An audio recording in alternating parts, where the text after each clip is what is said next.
Hi, I'm Bart Hanson, the owner and operator of CrushLivePoker.com. The following hand comes from our call-in show that we record at 4:45 p.m. Pacific Time every Monday. If you want to call in your hand, check out the phone number in the description. I've got a hand from a 1-2 game from the Hollywood Columbus around here. Okay. So the effective stack is 400, buy-ins 1 to 400. Okay. And there's a poster in the cutoff for this hand. Okay, so cutoff post dead or is new or something. Yeah. Uh-huh. Yeah, he posts dead. Mm-hmm. I have ace of clubs, king of clubs, under the gun, and open to 12. Is that the standard open size, about 6x? Well, standard open size is 10? 5x. Okay. But I added one for Right. the poster. Okay. So you make it 12? Yep.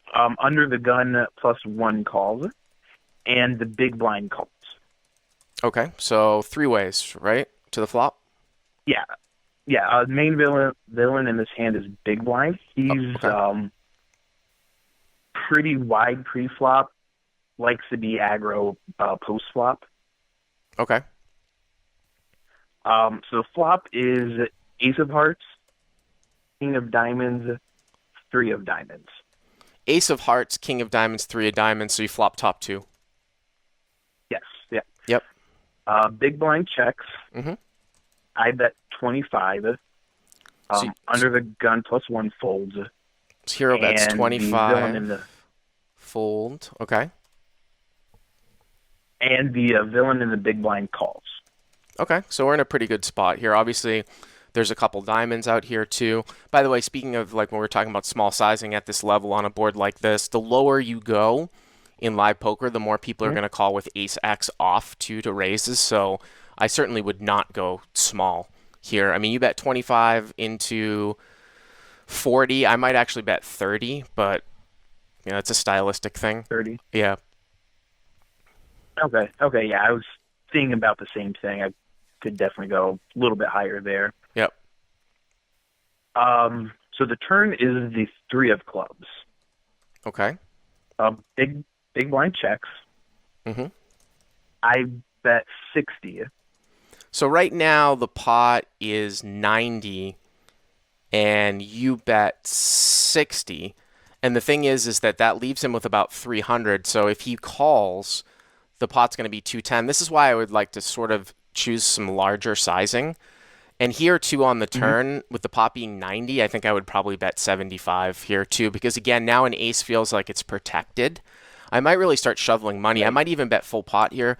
At this level, an ace feels protected because of the board is now paired and a king kicker plays.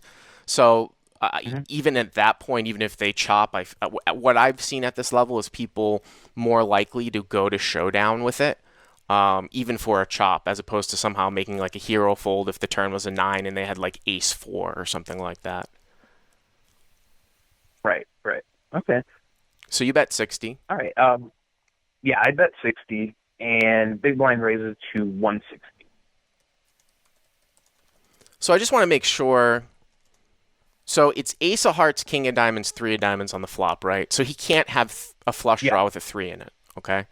That's correct. Yeah, that would obviously be a hand that we would be concerned about. So what do you think he's check raising here on the turn with? I'm not entirely sure. Okay.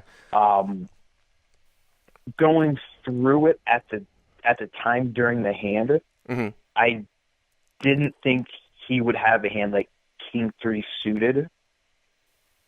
It's possible, but there's only like 2 combos of that. Yeah, I mean he did close the action in the big blind. I'm just trying to do some math. He raises to 160, so he has about 200 left in his stack if you were to call. Is that right? Yeah. Yeah. Yeah. I mean, at this point, like all the money's going to probably go in anyways. I think that shoving's probably not bad, but I like calling sometimes in these spots too because the money's going to go in anyways. And what ends up happening is that it's a scenario where if he's running some sort of crazy bluff or something like that, or he makes some sort of crazy hero fold, although you don't see it. I mean, there's a couple of different things here too, right? Like you want to get the money in, you don't want to see action killers, but a check raise on the turn is Right. relatively indicative of his strength, and I can't see how the money's not all going to go in on the river. Hmm. So it's probably pretty trivial. You could shove, you could call. I do at the small stakes sometimes like calling here just because I've seen some crazy shit go down. You know what I mean? Like Right. just guys, they bluff turn and then all of a sudden they bluff river because you just call and you make it look like you're on a draw or something like that. But obviously, we're never folding. Right. Okay. What would the plan be on Diamond Rivers? I just can't fold here really with against any card with these stack sizes because I don't buy that a 1-2 player is check calling the flop to check raise the turn with diamonds as a semi bluff when you've shown so much strength.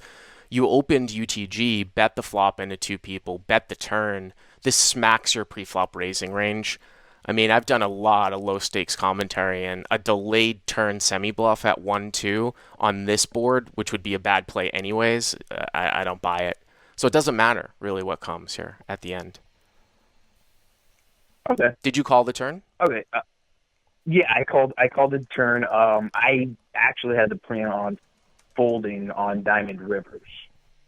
Um, yeah, I probably wouldn't do that. But so, what did the river bring out? Rivers two of spades. The river is the two of spades. Somebody in the chat is actually pointing out that the guy could have ace x of diamonds again. That is possible. Could be top pair and a flush draw, but usually I would see people play that fast on the flop as opposed to check raising the turn. So the deuce comes out, and it's obviously the biggest brick in the world. And now, Hmm. if the guy checks, you have an easy move all in, obviously. It doesn't sound like that's going to happen, but if that's were to happen, it would be an easy all in. Right. Yeah. So he just jams and I call. Okay. And he has it was Ace of Hearts three of something. Ace 3 Yes. for Yes. a full house. Yeah, I mean, you didn't do anything wrong. It's just sort of a cooler. I mean, the only thing that I would Okay. say is that, like I said, the only thing where I feel like your thinking is wrong is folding on Diamond Rivers. If your plan was to fold on Diamond Rivers, I do think that's a mistake with these stack sizes, this line, and this level. Okay? Okay. So, in your experience, players at this level just are semi bluffing turns when they have the opportunity to semi bluff the flop. Yeah, people don't semi-bluff all that much, and they probably shouldn't on this board. Again, looking at texture, you have a pretty big what we call like range advantage from raising under the gun and betting twice. So it's a Right. pretty big. This is not the type of board I feel like from the big blind that we should be attacking all that much with a semi-bluff, because you're the one with the range advantage as the pre-flop raiser. And yes, people delayed turn semi bluffs at 1-2. That's something that, I mean, we saw it like in a 5-5 game a few weeks ago at Live at the Bike when I did a poker fraud alert game.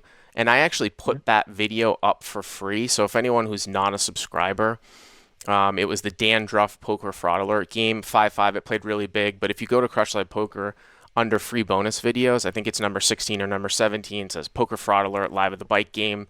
Go to the hand with 9-6 of hearts versus I think it's pocket jacks somewhere in the middle of the video, and you'll see a delayed turn semi bluff executed correctly, but again at 5-5, and the guy picked up a mountain of equity. The hand was definitely different. I just don't see it at this level. Okay. All right. All All right. right. Thanks for the Thanks, call. Bart. Hey guys, if you like what you've seen here, please click on the subscribe button and you'll get notified every time we put up a new video. And if you want to check out crushlivepoker.com for the first month free, use the code YTA100. Click on the link right there.